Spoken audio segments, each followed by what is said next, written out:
Pokemon is one of, if not the most popular RPG of all time. From Generation 1 all the way to Gen 9, Pokemon at its core has always been the same. There were a few different mechanics added in each generation to make that generation special and stand out, but at its core, it's always stayed the same. In the games, you take on the role of a young Pokemon trainer who travels across the region catching Pokemon, battling powerful enemies like gym leaders and evil organizations, and uncovering mysteries, eventually culminating in an iconic battle between you and the Elite Four and the Pokemon champion. Even though the story and characters are always different in every game, the Pokemon themselves are what make each game. There are currently 1008 Pokemon, yeah I know, 1008 Pokemon, and there's no chance of them stopping anytime soon, so today I'm here to give you the basics of Pokemon, so let's call this Pokemon 101. Alright, so when it comes to Pokemon, the most basic question that comes to mind is, what are Pokemon? So Pokemon are cartoon monsters that are captured and trained by players to battle each other. Pokemon is short for Pocket Monsters, which was created by Satoshi Tajiri in 1996. Okay, so as someone who's played Pokemon his whole life, I think it's best to separate Pokemon into 5 different categories when it comes to the basics. So we're going to separate types, attacks, stats, evolution, and battling for this video. And by the time we're done, you'll know all the basics for each one of these categories.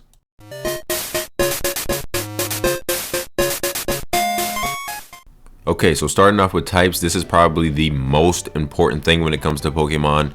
There are 18 different types of Pokemon.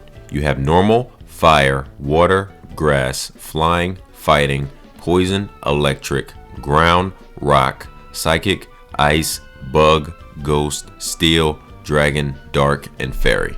It's important to know that Pokemon can be a singular type or Pokemon can be a dual type. So, for instance, we have Mudkip, who is a water type. When it evolves into Marshtomp, it becomes a water and ground type. Typing is what gives Pokemon their strength and their weaknesses. It's important to know that every type has another type that it's either weak against, strong against, doesn't affect, or does regular damage to.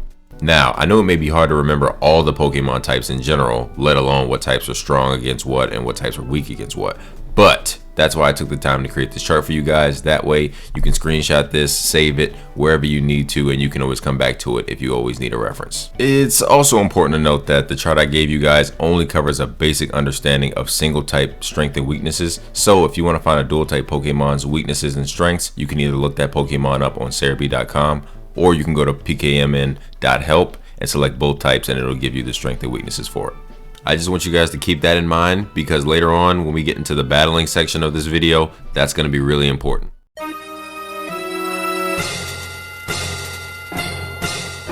Now we're on the stats. So stats are another thing that can make Pokemon unique. There are 6 different stat categories and every Pokemon, even Pokemon of the same species, can have different stats that separate them from each other. So the 6 different stat categories are HP, attack, defense, speed, special attack, and special defense.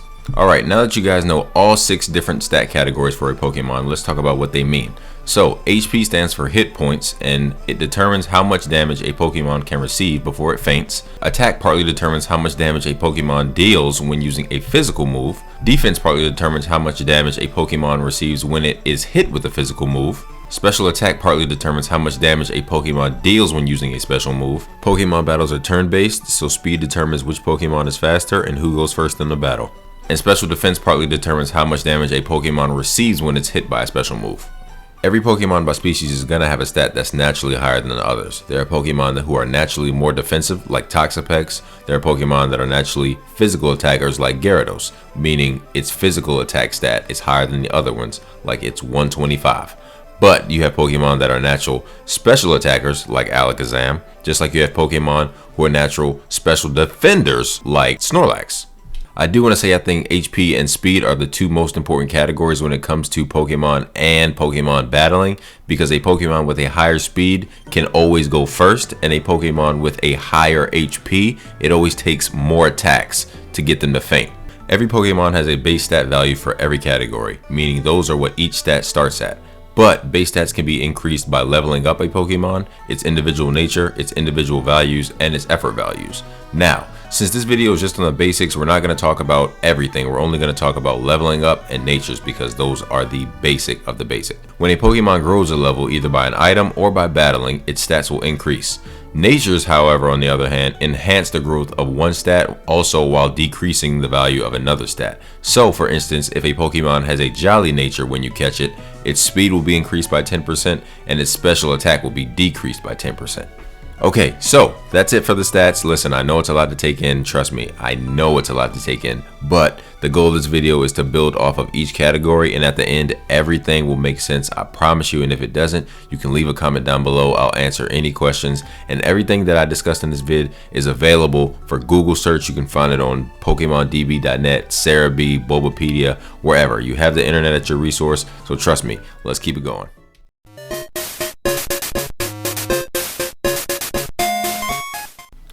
Alright guys, so now we're on to evolution, and this is probably my favorite category because it's always been so fun to watch Pokemon evolve. So, evolution is a process where a Pokemon change into a different species of Pokemon. Evolution isn't always just a visual change. Most of the time, Pokemon of a higher evolutionary stage have different stats, which are normally increased. Evolved Pokemon can learn different moves, change abilities, and sometimes even change types. Some Pokemon have one evolutionary stage, some have two. There's Pokemon that don't evolve, and there's Pokemon with branched evolutions.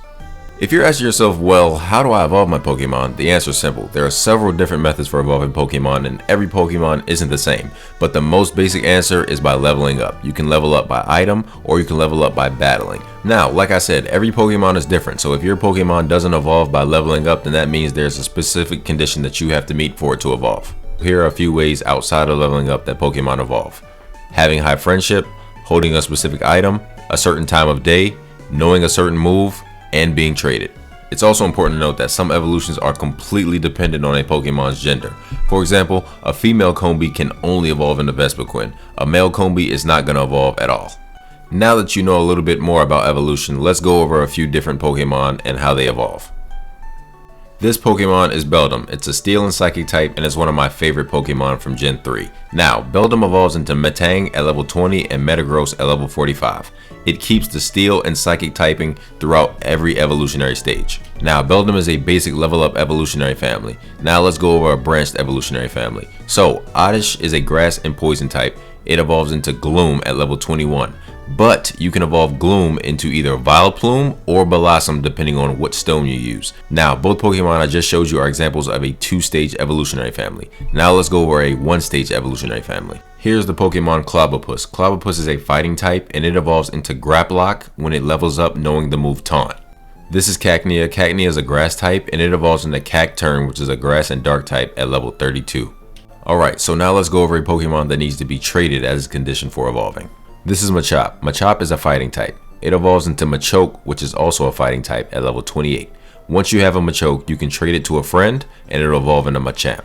But guys, please be sure it's a good friend that'll trade it back to you once you've already traded it so it can evolve, because there's a lot of cases where people trade it to somebody they don't know and then they end up stealing their Pokemon. And of course, I couldn't do an evolution section without including Eevee, the evolution Pokemon. So Eevee is mostly known for its ability to evolve into 8 different Pokemon. Eevee can evolve into Leafeon, Glaceon, Jolteon, Vaporeon, and Flareon, all by using a different stone. The final 3 Pokemon Eevee can evolve into are all based on happiness. Eevee evolves into Espeon, having high friendship during the day.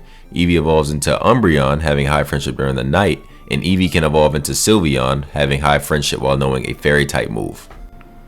Alright, so now that we've covered the first 3 topics, which are Pokemon types, Pokemon stats, and evolution, it's time to get into one of the bigger topics in Pokemon, attacks.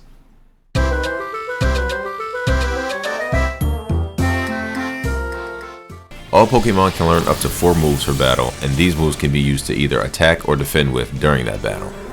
When it comes to moves, there are 3 categories: physical, special, and status. So here's where the stats that we talked about earlier come into play. So physical moves deal damage depending on both the attack stat of the attacking Pokemon and the defense stat of the defending Pokemon. Most physical moves do damage through physical contact. Special moves deal damage depending on the special attack stat of the attacking Pokemon and the special defense stat of the defending Pokemon. Most special moves don't make any physical contact at all. The last category is status moves. So status moves are some of the most versatile moves that Pokemon can learn. Status moves include moves that can change the weather, inflict status effects, or raise or lower the stats of a Pokemon, among a few other effects.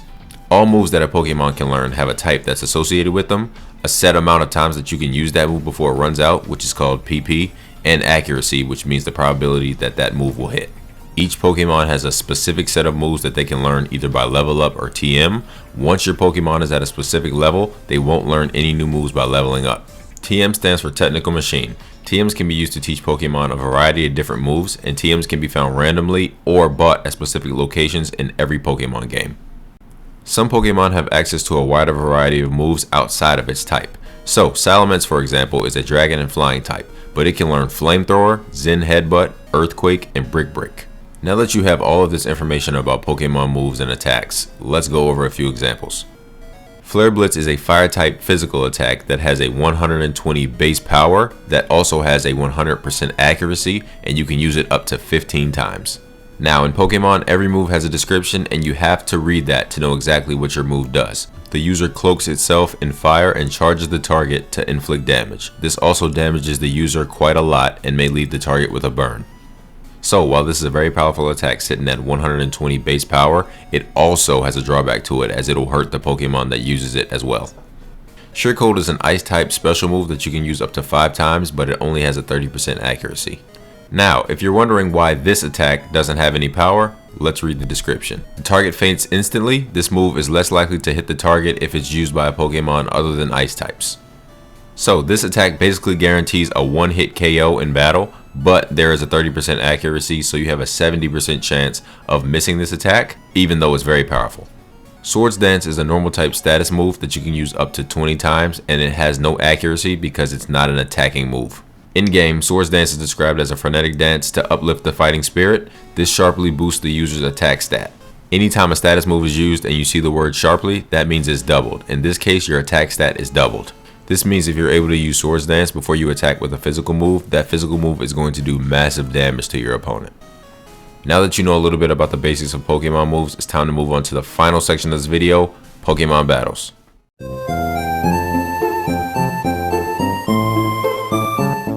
Whether it's the Pokemon anime, the game story, or just playing against your friends, Pokemon battling is the core aspect of Pokemon. Essentially, a Pokemon battle is a competition between Pokemon to see who's stronger and who's been raised the best. In a battle, trainers will call out moves aiming to do damage to their opponent and make them faint. When a Pokemon faints in battle, its trainer must send out another Pokemon to take its place, which is withdrawn from their party. Pokemon battles can range from 1-on-1 to 3 versus 3, and then the full battle, which is 6-on-6.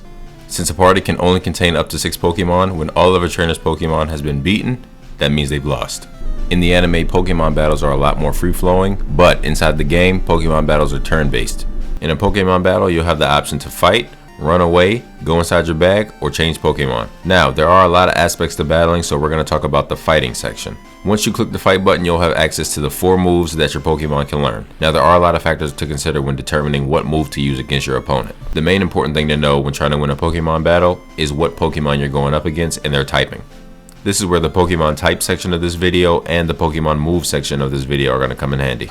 Let's say, for example, we're in a battle against a Magikarp. Magikarp is a water type. So, in order to counteract that, we want to send out an electric type and use an electric type move to do super effective damage against a water type.